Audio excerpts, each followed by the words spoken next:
자, 오늘 고린도전서 세 번째 마음의 근육 만들기, 고린도전서 4장 1절에서 5절로 여러분과 함께 나누고자 합니다.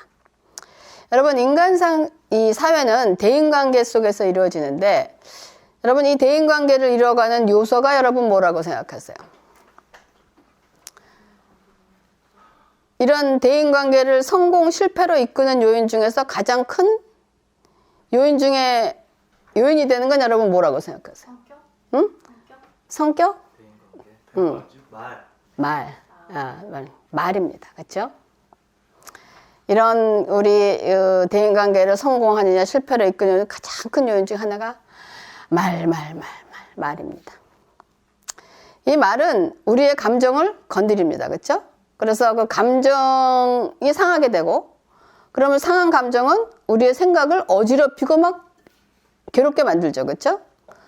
그래서 인생은 서로 상처를 주고 상처를 받는 것이라는 것은 부인할 수 없는 사실입니다. 여러분, 이걸 피하려고 하지 마세요. 인생은 그런 거예요. 중요한 것은 그러면 우리가 이런 상처를 주고받게 되는 말은 어디서 나오는 것인가 라는 거예요. 그 말은 어디서 나와요? 마음에서 나오는 거예요. 그러니까 마음에서 나온 말이 입을 통해서 나오면 그 말은 듣는 사람의 귀를 통해서 다시 어디로 들어갑니까? 듣는 사람의 마음으로 들어가게 돼 있어요. 그래서 잠언 4장 22절에 이건 굉장히 중요한 말씀입니다. 모든 지킬 만한 것 중에 더욱 내 마음을 지키라. 생명의 근원이 이에서 나매니라. 마음을 지키려는 거야. 왜냐하면 발사된 화살이 마음에 꽂히는 순간 마음의 근육이 좀 단단한 사람은 화살로 인해서 큰 상처를 받지 않지만 그냥 스크래치 정도 납니다. 그러나 마음의 근육이 얇은 사람은 깊은 상처를 받게 되는 거예요. 여러분, 마음의 근육질은 무엇으로 만들어진다고 생각하세요? 마음의 근육을 세우는, 마음의 근육질은 뭘로 세워요? 우리의 근육은 뭐 단백질로 하지만 마음의 근육질은 무엇으로 만들까? 세월. 응? 세월. 뭐라고? 세월. 그냥 세월이 흘러가면 만들어집니까? 경험? 여러분, 여러분의 자존감입니다. 내가 누구냐는 거야. 이 그리스도인들의 자존감은 어떻게 세워지냐면 하나님과의 관계에서 세워져요. 근데 세상 사람들의 자존감은 세상 가치관에 의해서 세워지게 되어 있습니다. 즉, 학벌, 문벌, 능력. 그러나 이러한 세상의 가치관 기준으로 세워진 자존감은 나의 자존감 수치보다 훨씬 좋은 학벌이나 문벌이나 능력이나 인물이나 이런 거를 만들게 되면 그냥 순식간에 무너질 위험이 거의 100%입니다. 그러나 하나님과의 관계에서 세워진 자존감은 세상의 어떤 기준이 들이다대로 까딱하지 않습니다. 나보다 학문이 높은 사람 갖다 대도 까딱하지 않습니다. 나보다 인물이 잘난 사람 갖다 대도 까딱하지 않습니다. 나보다 돈 많은 사람이 갖다 대도 까딱하지 않습니다. 나보다 능력 있는 사람 갖다 대도 까딱하지 않는다는 거예요. 근데 이 자존감이 낮은 사람은 자신에게 불편한 말을 들으면 어떤 생각을 하냐면 상대가 자신을 무시한다는 느낌이 드는 거예요. 정말 저 사람이 나를 무시해서 했는지 안 했는지 관계없이 일단 자존감이 낮은 사람은 자기에게 무슨 말이 들리면 무시를 당하고 당한다는 느낌이 든다고 해서 또 상대방을 향해서 무슨 액션을 취할 수 있는 용기가 있는 것도 아니에요. 그러면서 그냥 취하지도 못하면서 속으로 그냥 끙끙끙끙 대고 있다는 거예요. 그러면 그래도 우리는 사회생활을 하면서 타인과도 잘 지내고 자신을 지키면서 건강한 관계 속에서 살아가야 되지 않겠습니까? 맨날 상처만 받고 끙끙거리다가 그냥 소갈이 하면 되겠습니까? 이것에 대하여 바울 사도가 오늘 고린도 교회에서 일어난 사건을 통해서 말하고 있는 것입니다. 여러분, 혀의 권세가 굉장히 무서워요. 그래서 야고보 사도도 혀의 권세에 대해서 야고보서 3장에 말하기를 우리가 다 실수가 많아요. 그런데 만일 말에 실수가 없는 자라면 곧 온전한 사람이라고 했어요. 그리고 혀가 작음에도 불구하고 작은 불이 얼마나 많은 나무를 태우는지 보라고. 혀는 능히 길들일 사람이 없어요. 쉬지 않는 악이고 죽이는 독이 가득한 것이 혀라고 얘기하고 있습니다. 요즘은 특히 SNS가 굉장히 발달했잖아요. 그래서 직접적인 관계가 없을지라도 댓글이라는 명목으로 각자의 의견을 지금 달고 있습니다. 한편으로는 많은 사람들의 의견을 모을 수 있다는 점에서 장점도 있겠지만 이것이 좋은 방향보다는 나쁜 방향으로 사용될 때가 많이 있는 것을 우리가 볼 수 있습니다. 그러면 우리들은 살면서 다른 사람들의 평판이나 시선으로부터 벗어나서 살 수는 없습니다. 그러면 우리가 해야 할 일은 이러한 상황들을 어떻게 대처해야 할 것인가 하는 거래요. 오늘 본문 4장의 말씀을 바울이 하게 된 이유가 고린도 교회가 세상의 분파주의로 얽매여서 세 명의 지도자 바울, 베드로, 아볼로를 따로따로 나뉘어 갖고 본인들의 의사와는 관계없이 서로 싸움이 지금 붙여진 꼴이 되었기 때문에 지금 바울이 4장에 이 말씀을 하는 거예요. 이들은 각각 한 당파에 의해서는 어떻게든 부당하게 높임을 받거나 또는 다른 당파에 의해서는 부당하게 평가절하를 당하고 있다는 상황. 그래도 감사하게도 이 세 사람은 지도자가 서로 친밀한 관계를 유지하면서 모두가 한 주인의 종이며 동역자이며 그래도 확인하고 있다는 것이 그래도 굉장히 중요한 아주 유리한 조건입니다. 그러니까 지금 누군가는 바울에 대해서 선풀을 달아 선풀 좋다고 얘기도 하지만 또 다른 당부는 바울에 대해서 악풀을 달고 있는 거예요. 그래서 이런 현실에 대해서 바울이 대처하는 것으로 시작하는 길이 오늘 읽은 바로 고린도전서 4장입니다. 고린도전서 4장 1절에 사람이 마땅히 우리를 그리스도의 일꾼이요 하나님의 비밀을 맡은 자로 여길지어다 라고 시작을 하는 거예요. 그러니까 바울은 지금 베드로와 아볼로와 자신을 함께 묶어서 고린도 성도들에게 우리라고 얘기하고 있어. 우리 그러면 이제 동지애가 느껴지잖아요. 그러니까 우리는 일반 사람이 아니라 그리스도의 일꾼으로 그리스도 앞에서는 책임질 자들이며 하나님의 비밀을 맡은 청지기로서 진리를 나누어주는 자들이기 때문에 그 일에 대해서 오직 주 앞에 책임져야 할 사람들이라고 자기의 신분을 확실히 얘기하고 있는 거야. 그러니까 지금 우리가 누구냐 하면 이런 사람이라고 지금 분명히 얘기를 하고 있는 거야. 그러니까 뭐냐? 확실한 자존감을 갖고 있는 거야. 니들이 무슨 얘기를 하더라도 우리들은 지금 이런 사람이다라고 얘기하고 있는 거야. 그러므로 우리는 이런 사람이기 때문에 우리들은 그리스도 앞에서 책임을 져야 할 그리스도의 일꾼이기에 4장 3절에 너희에게나 다른 사람들에게나 판단받는 것이 내게는 매우 작은 일이라. 나도 나를 판단하지 아니하노니 내가 자책할 아무것도 깨닫지 못하나 이로 말미암아 의롭다 함을 얻지 못하노라. 다만 나를 심판하실 이는 주시니라 라고 얘기하고 있어요. 여기 지금 너희에게나 다른 사람에게나 판단받는 것이 내게는 매우 작은 일이라 라고 얘기한다는 것은 그리스도 앞에서 책임져야 하는 존재로서 그들은 다른 사람들이 자신에 대해서 어떻게 생각하는지에 대해서는 그다지 크게 문제를 삼지 않는다는 거예요. 지금 책임져야 될 사람이 더 내 책임이 누구 앞에서 사람들에게 더 크냐? 사람들이 판단하는 사람들의 판단이 더 크냐? 하나님이 나를 판단하실 때 하나님의 판단이 더 크냐? 이거를 놓고 보는 거예요, 지금. 확실한 것은 사람의 판단보다는 하나님이 나를 판단하시는 것이 더 크기 때문에 라는 그런 걸 갖고 있다는 거예요. 그래서 그리고 난 다음에 나도 나를 판단하지 아니하노니 내가 자책할 아무것도 깨닫지 못한다. 이 말씀은 사람들의 말에 흔들리기보다는 그 거십거리가 되는 문제에 대해서 자기들의 양심에게 스스로 물어서 그 증거를 따라 판단하겠다는 것입니다. 즉 사람들이 뭐라고 하는 것에 앞서서 자신의 양심에 물어서 혹시 양심에 꺼리끼는 것이 있는지 없는지를 생각한다는 거예요. 그러나 비록 양심에 꺼릴 것이 없다고 할지라도 자신이 의로운 것은 아니다라고 지금 얘기하고 있는 거예요. 그 의로움의 최종 판단은 예수 그리스도께서 하시는 것이기 때문에라는 말씀이 지금 4장 3절의 말씀입니다. 지금 이와 같이 우리도 여기 세 가지의 종류의 판단이 있어요. 그렇죠? 사람들의 판단, 자기 양심으로 판단하는 거, 그리고 예수 그리스도의 판단, 이 세 가지 판단을 지금 볼 수가 있어요. 그러면 바울이 이 세 가지 판단에 대한 논의를 전개하는 내용을 우리가 살펴보겠어요. 첫째로 사람의 판단에 의존하는 것은 가장 저급한 일. 그러니까 저급화되는 것을 뭐라고 표현하고 싶으냐? 로우 레벨이라는 거야. 아주 가치가 없다는 것이 아니고 로우 레벨이라고 말해. I care very little이라고 얘기해. 너희에게나 다른 사람에게나 판단받는 것이 내게는 매우 작은 일이라. 여러분, 이 말을 여러분 어떻게 생각하세요? 이거 깊이 생각하셔야 돼요. 우린 사람들한테 누가 좋다는 얘기도 듣지만 아유 별로야, 나쁘다, 왜 이렇게 못, 이런 얘기 숱하게 포지티브하든 네거티브한 얘기를 듣는단 말이에요. 그러면 우리들도 세상에서 이런 걸 들을 때 여러분, 선풀이 더 많습니까? 악풀이 더 많습니까? 악풀이 더 많아요. 사람들은 악풀이 더 힘이 있고 더 나가는 그 속도가 더 많아. 사람들은 악풀을 더 얘기하기를 더 즐겨한단 말이에요.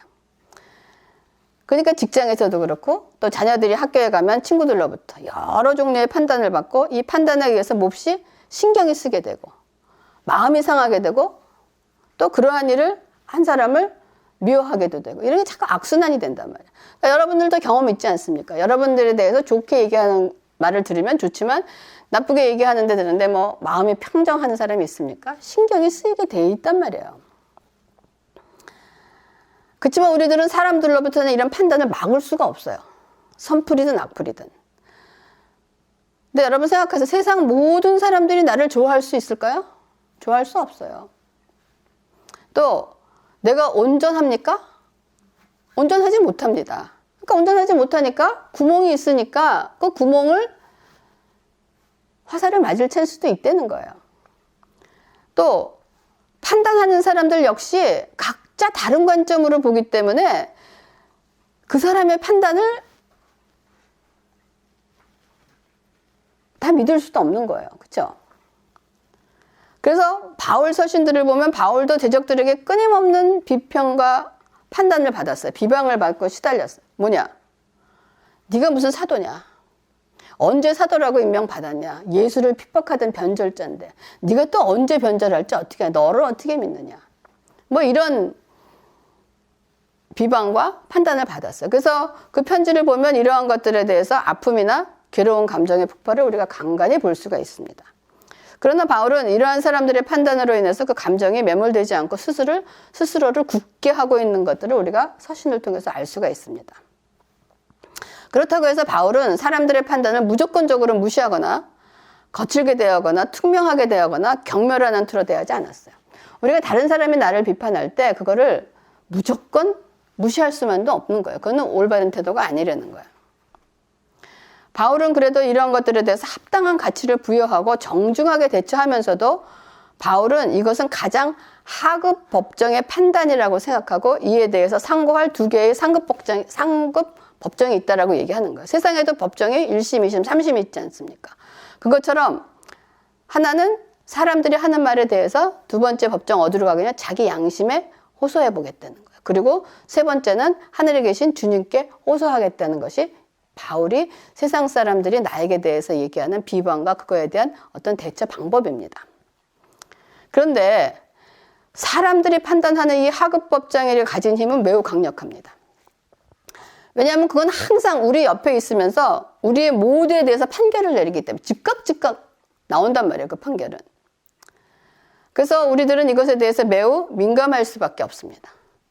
이러한 민감한 상황을 다룰 때 다른 사람들이 우리를 어떻게 생각하며 또 어떻게 말하는 것에 대해서 항상 여러분 무시하는 태도로 맞서는 것도 좋은 일이 아닙니다. 근데 이것보다 더 위험한 것은 뭐냐면 다른 사람들의 말이나 생각에 지나칠 정도로 예민해갖고 귀를 기울여서 거기에 맹목적으로 따라서 그것에 좌지우지되면서 내 삶을 살아가는 것은 더 위험한 일이라는 거예요. 우리가 주위 사람들로부터 좋은 평판을 받고 사는 일은 물론 좋은 일이지만 사람들로부터 좋은 평판을 사랑하고 열망하여 그것을 목적으로 따라 사는 사람은 굉장히 나약하고 위험한 사람입니다. 여러분, 기독교 신앙은 다수의 왁자지껄한 소리로 사람들의 판단에 절대적인 의미를 부여하지 않습니다. 그리스도를 향해 똑바로 나아갈 수 있는 사람들, 또 그의 삶이 그리스도로 채워진 사람들은 그리스도의 판단 외에 다른 사람 판단에 의해서 크게 좌우되지 않는다는 거예요. 그렇다고 해서 다른 사람들로부터의 평판을 완전히 무시해서도 안 되지만 그 평판에 대해서 흔들려서도 안 된다는 거 여러분 명심하시기 바랍니다. 그러면 사람들의 평판에 의해 흔들리지 않으면 어떻게 해야 되는 거예요? 흔들리고 싶지 않은데 그럼 어떻게 해야지 흔들리지 않느냐 이거야.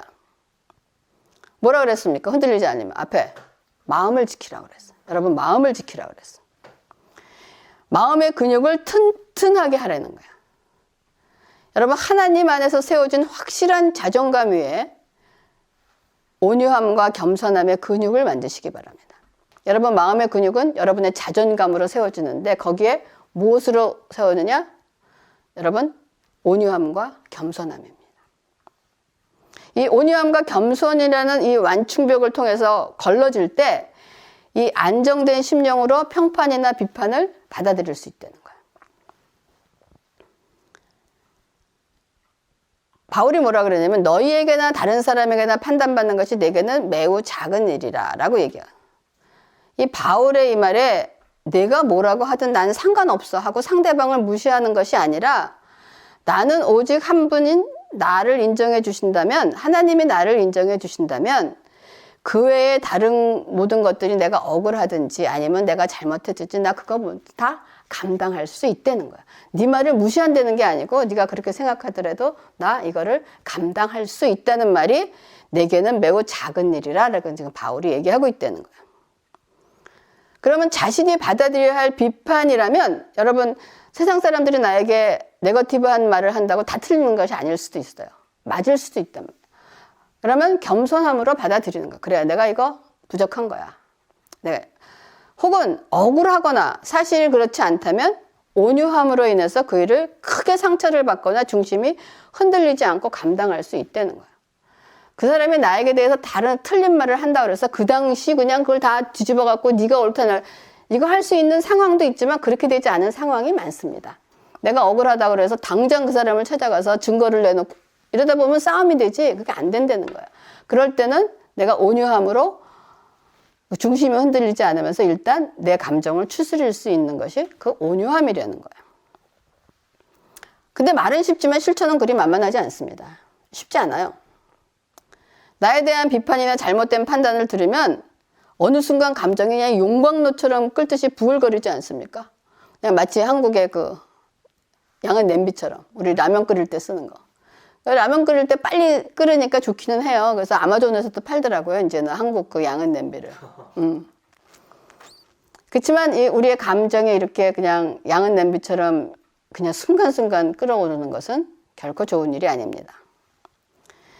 우리의 감정의 근육이 아주 얇아서 흡수 능력이 없어서 즉각 반응이 온다는 거예요.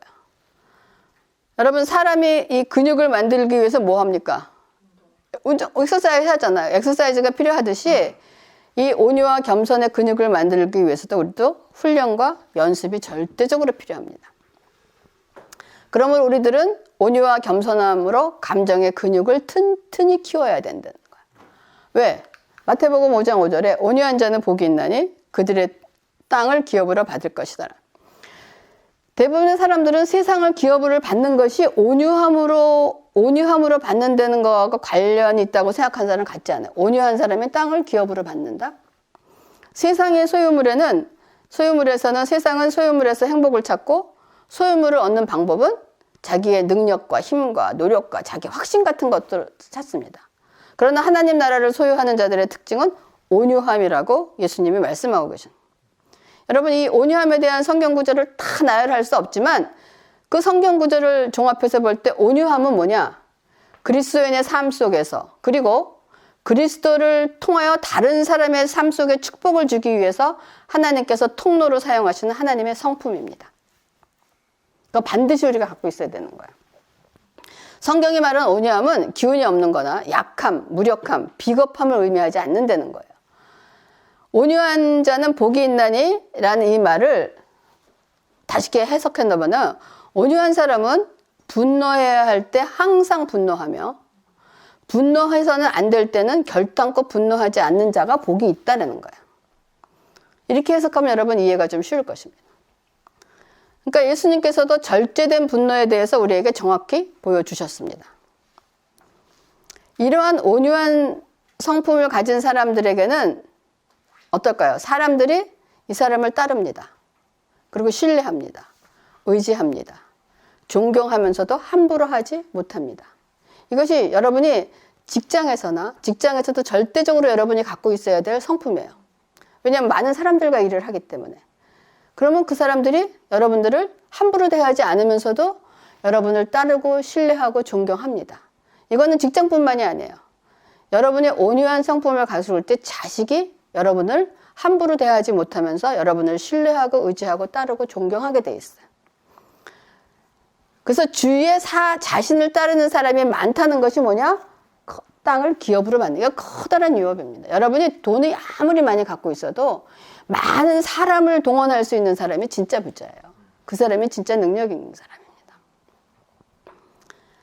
그러므로 성경에서 말하는 땅은 사역과 사람을 의미한다고 보시면 돼요. 여러분이 기업을 받는다, 사역한다는 것은 사역이나 사람을 의미해요. 그러므로 특히 지도자들은 이런 성품을 가지고 있어야 돼요. 부모도 온유함의 성품이 있어야 자녀가 부모를 신뢰하고 따르고 자신의 삶을 최후의 보루로 여깁니다. 여러분, 자녀들이 어떤 문제가 생겼을 때 내가 그래도 가장 마지막 마지노선까지 갔을 때 그래도 의지하고 말할 수 있는 상대가 부모가 돼야 된다는 것은 그만큼 축복이 없는 거예요. 그래서 성경에서 하나님의 마음에 합한 자는 우리가 다윗이라는 거 우리가 연초에 달았다면 땅에서 제일 온유한 사람을 하나님이 누구라고 하셨는지 기억하십니까? 모세라고 그랬어요.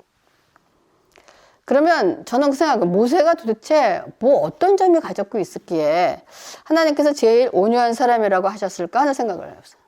태욱 씨 웃는데 하나님 어떤 걸 보시고 모세는? 말 안 듣는 사람들 징징거리는 사람들 데리고 다녔잖아요. 말하거나 징징거리는 사람을 데리고 다녔던. 그러니까 온유. 징징거리는 사람을 데리고 다닐 수 있는 것은 온유한 성품을 가진 사람이 갖고 있는 리더십을 얘기하는 거야.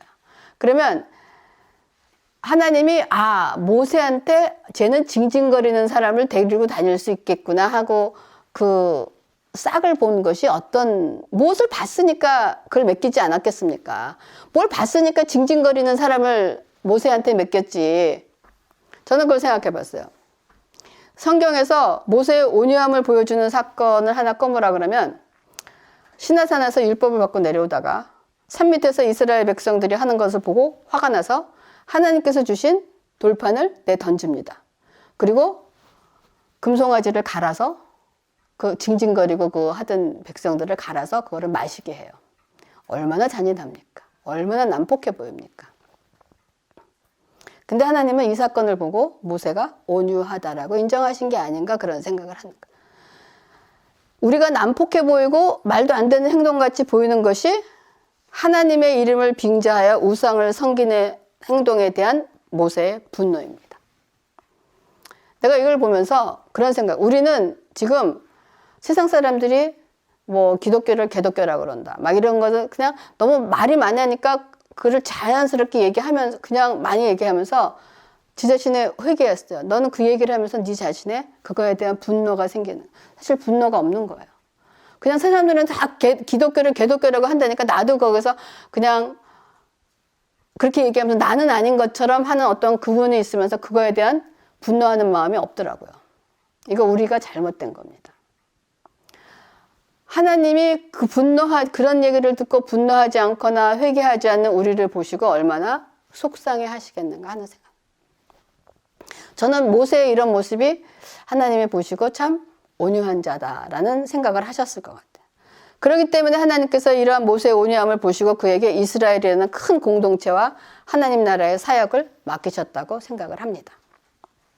여러분, 리더십은 경험, 지식, 재능, 은사 이것도 중요하지만 온유라는 하나님의 성품에서 나와야 한다는 것이 굉장히 중요합니다. 여러분의 직장에서나 가정에서나 교회에서나 어디서든지 이 온유하지 못한 것은 내면의 정서가 불안하다는 것이에요.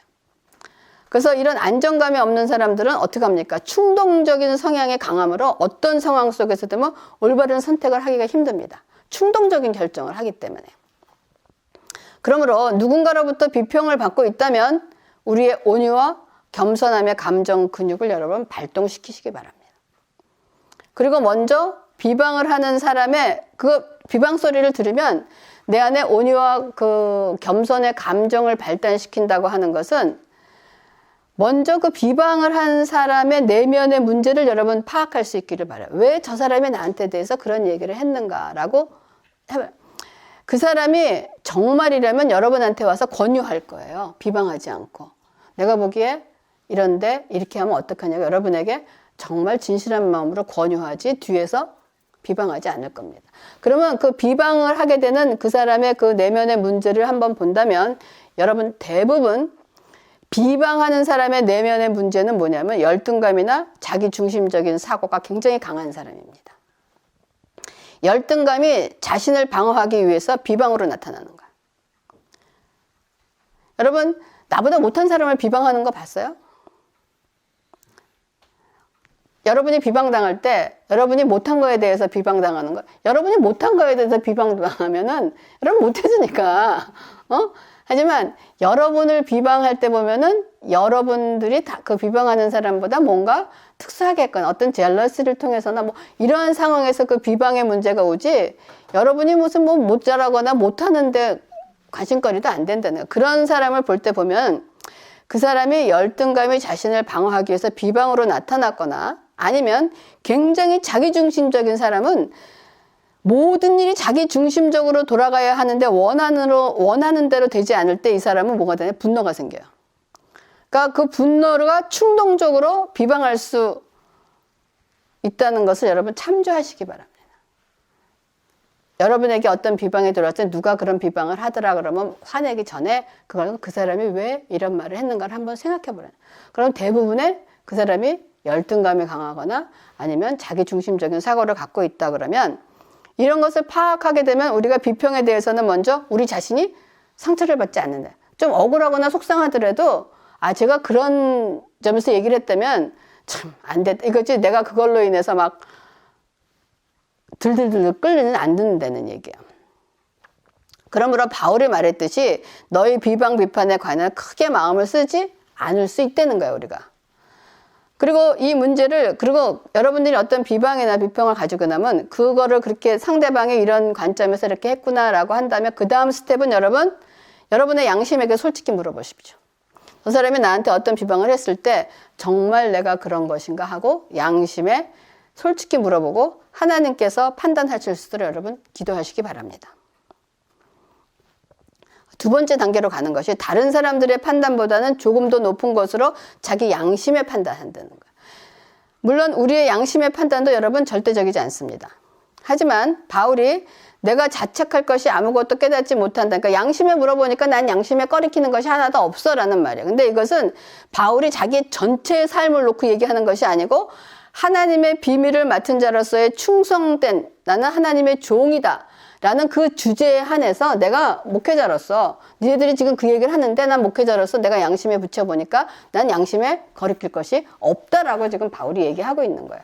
하지만 바울도 양심에 거리낌이 없다라고 해서 내가 온전히 의로운 것이 아니다. 그 의로움을 판단하실 일은 하나님이시다라고 얘기를 하는 거예요. 저는 지 자신에게 이런 질문을 자주 합니다.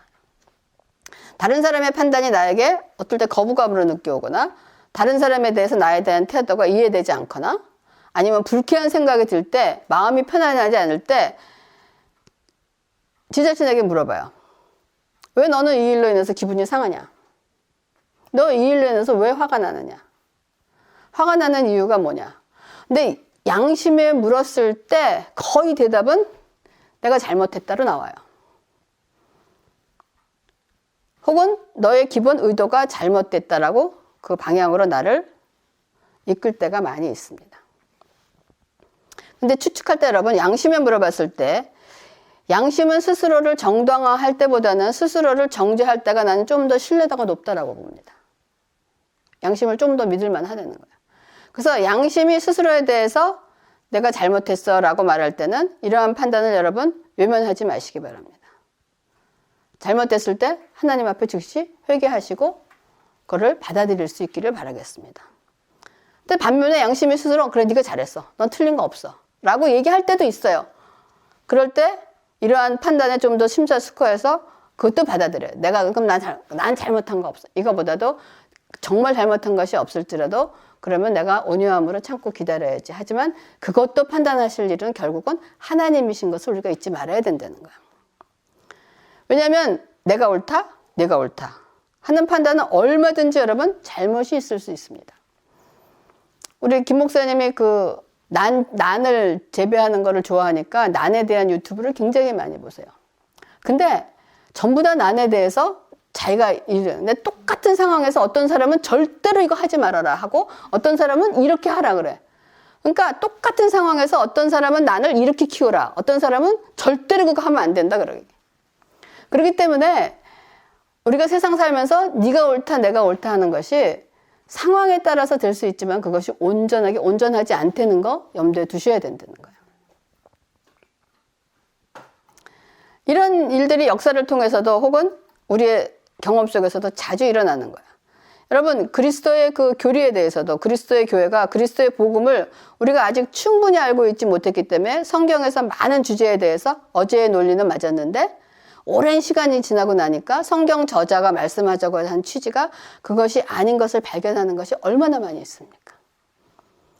어제는 그것이 진리인 줄 알아갖고 많은 사람을 죽이지 않았습니까? 그래서 오늘날에는 그 뭐라고 얘기합니까? 마녀사냥이라고 얘기하잖아요. 이런 것들이 우리의 삶 속에서 많이 있다는 거예요. 그리고 우리가 하나님을 섬긴다라고 얘기하고 있지만 자기의 각자의 경험을 통해서 처음에는 옳다고 생각했던 것이 나중에 잘못된 것으로 드러나는 경우 얼마나 많이 있습니까? 하나님을 섬. 그 대표적인 사람이 누구예요? 사도 바울 아닙니까? 그러므로 우리들의 양심이 그것은 해도 좋아라고 말할 때 반드시 우리들은 예수 그리스도께 제가 이것을 해도 되겠습니까? 라고 물어야 된다는 거예요. 왜냐하면 우리도 온전하지 않기 때문입니다. 그리고 마지막으로 최종적인 판단은 예수 그리스도의 판단이라는 거예요. 여기에서 주는 분명히 예수 그리스도가 지정하는 것인데 이 판단은 미래에 주어지는 판단이기보다는 지금 다만 나를 심판하시는 주시니라 라고 얘기할 때 여기서 말하는 이 판단은 미래에 주어지는 우리가 나중에 말할 영원한 그 심판이라기보다는 지금 우리 삶 속에서 일어나는 그런 심판을 얘기하는 거예요. 우리를 둘러싸고 있는 사람들이 우리에 대해서 피상적으로 평가하고 판단합니다. 우리에 대해서 잘 알지 못하면서도 그냥 내가 한 행동이나 일에 대해서 그냥 판단하는 거예요. 또 우리의 양심이 우리를 의롭다고 하기도 하고 정죄하기도 합니다. 어떨 때는. 그러나 이런 것들은 절대적이지 않다는 거예요. 또 무호하지도 않다는 거예요. 그런데 우리에게는 이러한 것들과 함께 침묵 속에서 제기되고 또 하나의 판단이 있는데 그게 뭐냐? 고요한 눈이 우리를 응시하고 퀴즈를 하시는 분이 계시다는 거예요. 그 눈은 우리의 모든 것을 알고 계시다는 거예요. 그 판단은 절대적이며 실수가 없습니다. 왜냐하면 그 앞에서는 모든 감추인 것들과 숨어있는 것들이 밝히 드러나기 때문입니다. 세상에는 옳아 보이고 내 양심에 물어도 뭐 그렇게 잘못한 것이 없어라고 할지라도 주님 앞에 온전히 섰을 때 그것이 아니다라고 판단받는 것이 저희 삶 속에서 일어나서 얼마나 많이 있을까? 저는 굉장히 많이 있을 것이라고 확신합니다. 그러므로 우리의 모든 것을 아시는 예수 그리스도께서 우리에 대해서 하시는 판단은 우리의 어떠함에 대한 최종적인 판단이라는 거예요.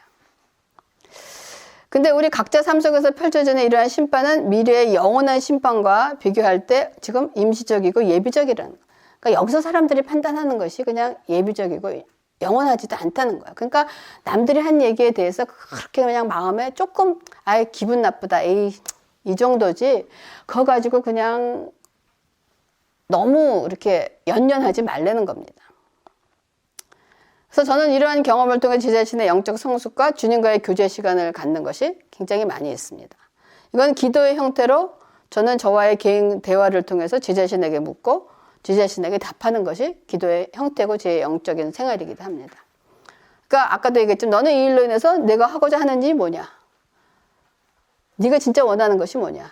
내가 심기가 불편한 이유가 뭐냐? 화가 나는 이유가 뭐냐? 이런 문제의 핵심이 되는 내용을 스스로에게 묻습니다. 그러면 양심을 통해서 주님께서 보내시는 내 마음의 계획, 행동의 근원이 되는 동기가 드러나게 돼 있어요. 왜냐하면 성령께서 인도하시기 때문에. 그러면 이것은 저를 어디로 이끄느냐? 회개로 이끌 수밖에 없습니다.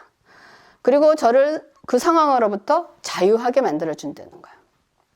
그리고 그 순간 말씀으로 확인하게 할 수도 있을 때가 있고 주의 말씀을 묵상할 때 그 말씀으로부터 우리가 확인해 주실 때가 있다는 것입니다.